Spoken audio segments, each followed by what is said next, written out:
လက်ရှိ fashion ရေးစီးကြောင်းထဲမှာတော့လူငယ်ဆန်ပြီးအထာကျတဲ့ snoofer တွေတနည်းအားဖြင့် sneaker loafer တွေတော်တော်လေးခက်ထလာပါတယ် sneaker loafer ရဲ့ design က loafer လည်းအရင်ကြီးမစမ်း sneaker vibe လည်းရတဲ့ပုံစံမျိုးပါကွီရိုခင်းနဲ့အညီ fashion ကြကျင်နေဆိုရင်တော့အခုပြောပြမယ့် sneaker loafer တွေကိုတင်ရတော့ဝယ်ထားတင်ပါတယ်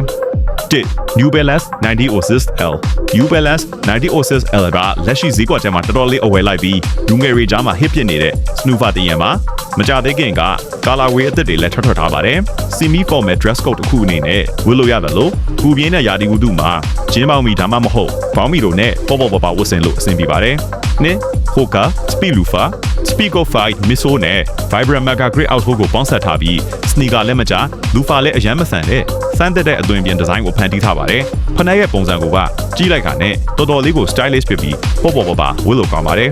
3 Converse Chunk Taylor All Star Loafer Converse တန်ဝီလိုရွေးချက်တင်တဲ့ snoofer တင်ရန်ဖြစ်ပါတယ်ရိုးရိုးရှင်းရှင်းနဲ့အထားကျတဲ့ look ကိုရစေမှာပါ